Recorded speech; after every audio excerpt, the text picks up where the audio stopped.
Je vais pas monter longtemps là, je vais monter 5 minutes et je vais essayer de trouver un petit déco. Alors, il me faut pas grand chose, j'ai une toute petite voile de 16 mètres carrés, une spiruline 16.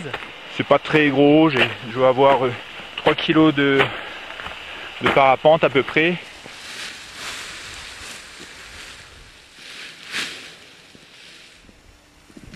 Super.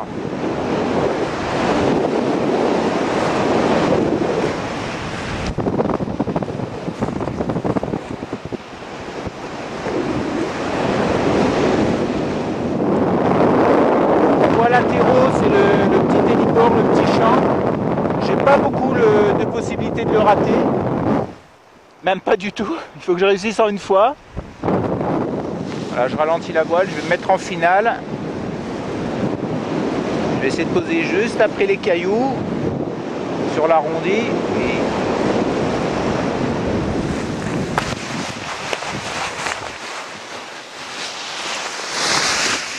Donc j'ai décollé là-haut, j'ai dû voler 3-4 minutes, mais ça m'a permis de décoller pas très loin de la bagnole.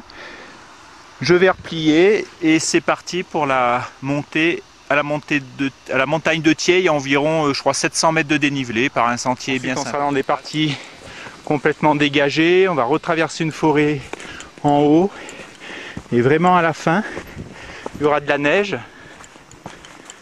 Et la crête sommitale est très jolie. On a une vue superbe entre les Alpes du Sud, le Mercantour, super enneigé, et plein sud on voit la mer, quoi. C'est assez hallucinant. On voit un cumulus sur Gourdon, mais on voit pas de parapente en l'air. Ah ben 13h44, 14h c'est l'heure de manger. Je trace dans la neige molle. Ouais, il y a 20-30 cm, mais le truc c'est que c'est pas du tout régulier.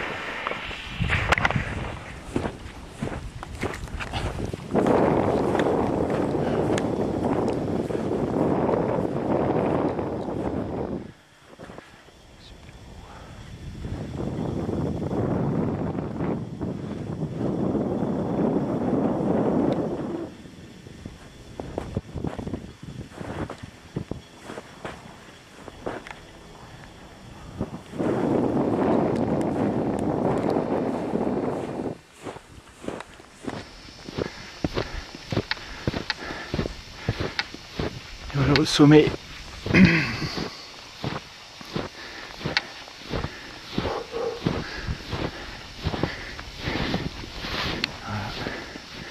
Donc le décollage, ça va être par là, je pense.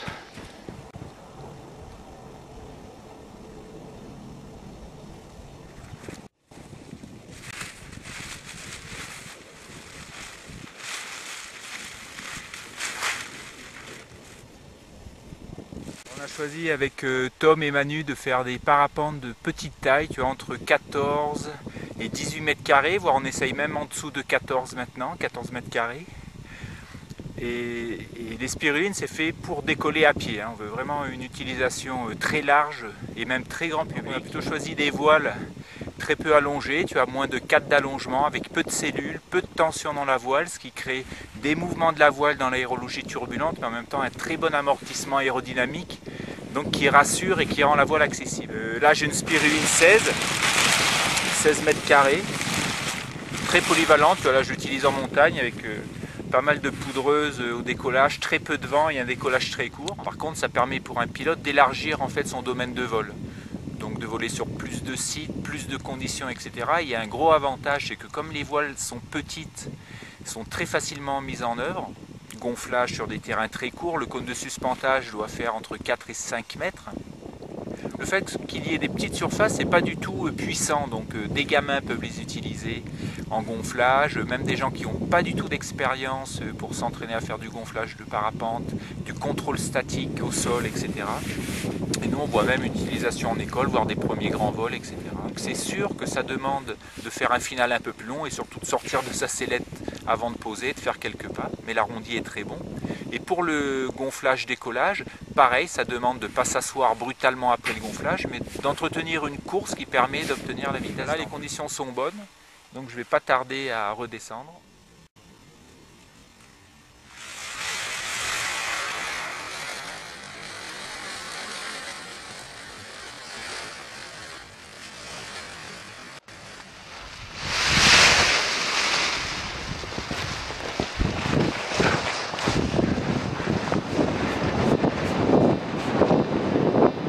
Yes!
Ah, une bagnole.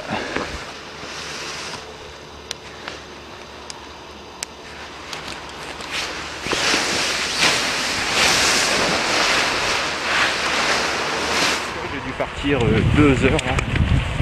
Faire 2 petits vols, un peu de marche. Donc avec ces petites voiles, c'est magique. Ça ouvre vraiment plein de possibilités.